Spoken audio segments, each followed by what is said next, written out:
Like and subscribe and click the bell icon to get new video updates. Penny Wong says annual aid to Solomon Islands is 28% lower on average under the coalition than it was under Labour. Is she correct? The claim the signing of a security pact between Solomon Islands and China has added fuel to the fire in an election where national security already loomed large. During an interview with ABC Radio on April 21, 2022, Shadow Minister for Foreign Affairs Penny Wong said the government had damaged Australia's relationship with Solomon Islands and undermined regional security through numerous missteps, among them making cuts to foreign aid. Space to play or pause, M to mute, left and right arrows to seek, up and down arrows for volume. The government should not have dropped the annual bilateral development assistance to the Solomons, which is 28% on average per year lower under them than under us, Senator Wong said. So, has Australia's annual aid to Solomon Islands been, on average, 28% lower under the coalition than under Labour? RMIT ABC Fact Check investigates. The verdict Senator Wong's claim is not the full story. Australian foreign aid to Solomon Islands was on average almost 35% lower per year under the coalition compared with the previous Labour government, in inflation-adjusted terms.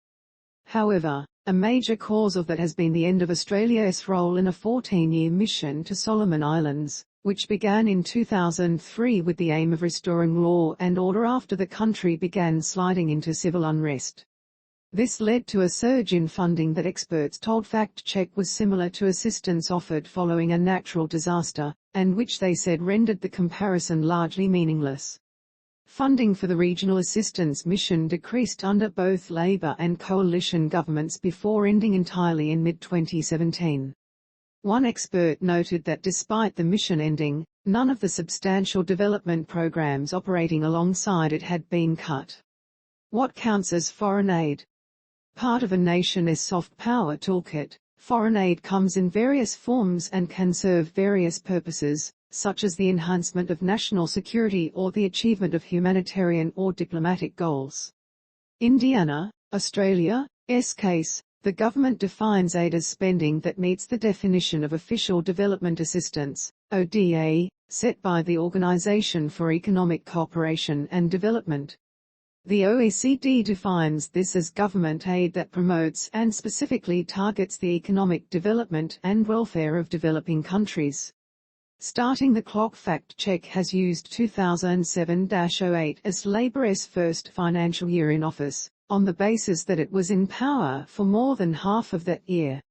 Read more. Similarly, Fact Check has attributed the 2013-14 year to the coalition, which was elected in September 2013. The incoming government soon delivered on its promise to review the existing aid budget, announcing in January 2014 that total aid expenditure would be $107 million less than in 2012-13.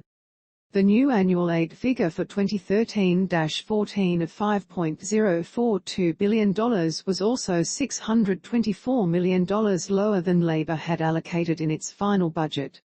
So, where are the numbers? Country-level data on Australia's foreign aid is collated by the Department of Foreign Affairs, which publishes a standard time series from 1974-75. These nominal figures reflect current prices, meaning they do not take inflation into account.